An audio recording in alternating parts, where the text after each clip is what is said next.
একবার ছবিটা দেখুন, টানা বৃষ্টিতে কিভাবে বিপজ্জনক অবস্থা বাঁকুড়ার। কোমর সমান জল, আর এভাবেই জল পেরিয়ে যাতায়াত করতে হচ্ছে সাধারণ মানুষকে। বাঁকুড়া ইন্দাসে জলের তলায় ভাষাপুর ডুবেছে। ইন্দাস সহ বিভিন্ন জায়গা, বিস্তীর্ণ এলাকা এভাবে জলমগ্ন। বিচ্ছিন্ন 7টি গ্রামের যোগাযোগ। কথা বলবো, খালে মানে একটু জল হওয়ার পরে এই ব্রিজটা ডুবে যায়, ওই জন্য মানুষ যেতে পারছি না, অসুবিধা হচ্ছে। প্রচুর প্রচুর মানুষ যাতায়াত করে। চার পাঁচটা গ্রাম। এখন চাইছি যে এই ব্রিজটা যেসে হয় সেটাই আমরা আবেদন করছি। জল হলেই কি হ্যাঁ, রাস্তাটা ডুবে যায়? রাস্তাটা জল হলেই যোগাযোগ ব্যবস্থাটা বিচ্ছিন্ন, বিশাল বিচ্ছিন্ন, মানে কোনো জায়গায় যেতে পাই না, বেরোনো যায় না, একবারে ছাতার জল। গলা এই ব্রিজটা যেন হয়, এটা দাবি আমাদের। আমাদের দাবি বলতে এই গ্রামে জল সব এই বন্যার মতো হয়ে যায়। আমরা পারাপার বেরোতে পারি না, স্কুলের ছেলেরা স্কুল যেতে পারে না। এখন চাইছি যে ব্রিজটা হোক। এরকম দেবখাল তো ইন্দাসে অনেকগুলি আসে এবং তার উপর অনেকগুলি ব্রিজ আমরা নির্মাণ করেছি। এটি ঠিক একটি ব্রিজ আছে ঠিক কথাই, কিন্তু সেটি কজওয়ের মতো, এবং তার উপর দিকে জল বেশি যখন হয় অতিবৃষ্টি, তার উপর দিয়ে প্রবাহিত হয়। স্বাভাবিকভাবেই এলাকার মানুষের ওই কটা দিন ওর উপর দিয়ে যাতায়াতের একটু সমস্যা হয়। সেই সমস্যার কথা তারা জানিয়েছেন। আমরাও তাদের কথা মতো এটা একটা ভালো বাজেটের এবং বিগ বাজেটের একটা ব্রিজ হবে। আমরা বাকি ব্রিজগুলি যখন কমপ্লিট করতে পেরেছি, এই ব্রিজটিও নিশ্চয়ই কিছুদিনের মধ্যেই আমরা কাজ শুরু করার হয়তো আদেশ বা নির্দেশ পাবো।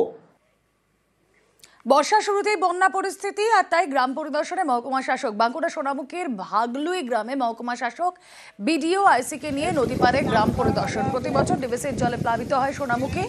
আগে ভাগে এলাকা সরজমিনে মহকুমা শাসক। সরাসরি চলে যাই, আমাদের প্রতিনিধি দেবব্রত রয়েছেন সঙ্গে। দেবব্রত, সবে বৃষ্টি শুরু হলো, সবে বর্ষা শুরু, আর এখনই আমরা দেখছি জলমগ্ন পরিস্থিতি। মহকুমা শাসক তো গেলেন, সরজমিনে খতিয়ে দেখলেন, কি বললেন তিনি? কোনো পদক্ষেপ? একেবারেই দেখো আগে ভাগেই পরিস্থিতি, কারণ যেমনটাই অভিযোগ আসছে যে ডিবিসির খামখেয়ালিপানার যখন তখন জল ছেড়ে দেয়, সমস্যায় পড়ে নদী তীরবর্তী এলাকার মানুষগুলি। বিগত বছরেও আমরা দেখেছিলাম সোনামুখী নদী তীরবর্তী এলাকার মানুষগুলি বিঘার পর বিঘা চাষের জমি জলের তলায়, ঘর বাড়ি জলের তলায়, রীতিমতো আতঙ্কিত হয়ে পড়েছিল এলাকার মানুষজন। এবার গত বছরে সেই পরিস্থিতি যাতে না হয়, এলাকার মানুষকে যাতে সুরক্ষিত রাখা যায়, তাই মহকুমা শাসক নিজে সরজমিনে তদন্ত করলেন বিডিও এবং আইসিকে নিয়ে। সোনামুখীর বিডিও এবং আইসিকে নিয়ে একেবারে নদী তীরবর্তী এলাকা ভাগলুই গ্রামে যান মহকুমা শাসক। একেবারে নদীর পাড়ে দাঁড়িয়ে পরিদর্শন করেন যে বন্যা হলে কি ক্ষতি হতে পারে, এলাকার মানুষের সঙ্গে কথা বলেন যে কি পরিস্থিতি হয় বন্যার সময়ে এবং তাদের কিভাবে সুরক্ষিত করা যায়। নজর থাক।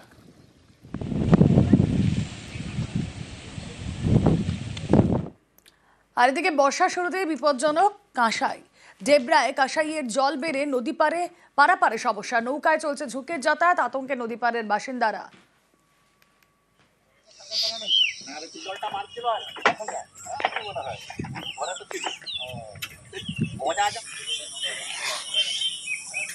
টানা বৃষ্টিতে ফুঁসছে শিলাবতী কেঠিয়া নদী। শিলাবতী নদীর বাঁধ ভেঙে বিপত্তি, প্লাবিত চন্দ্রকোনার একাধিক এলাকা, জলের নিচে গুরুত্বপূর্ণ রাজ্য সড়ক।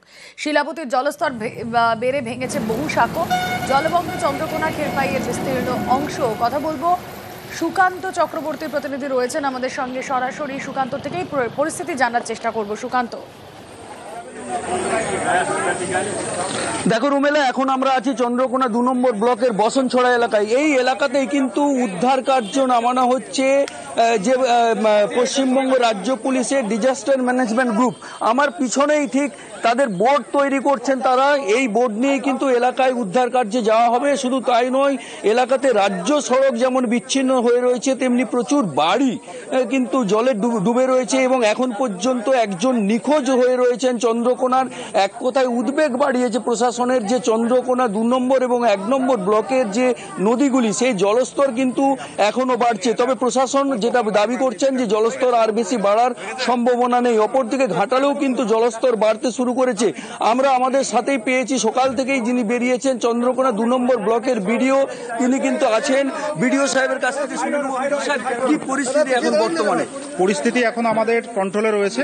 হঠাৎ করে বাঁকুড়া এবং পুরুলিয়াতে প্রচুর বৃষ্টি হওয়ার জন্য সেই জলটা আমাদের চন্দ্রকোনা শিলাবতী হয়ে চন্দ্রকোনা 2 এবং চন্দ্রকোনা 1-এর উপর দিয়ে গিয়ে ঘাটালে জমা হয় জলটা। হঠাৎ করে পরশুদিন রাত থেকে জলটা, গভীর রাত থেকে জলটা আসতে শুরু করে। তার জন্য আমাদের চন্দ্রকোনা 2 ব্লকের ভগবন্তপুর 1 এবং ভগবন্তপুর 2 এই দুটো জিপি এবং বসনছড়ার সামান্য বেশ। কিছু অংশ জলমগ্ন হয়। এখন বেশ, বর্তমান নজর থাক সুকান্ত।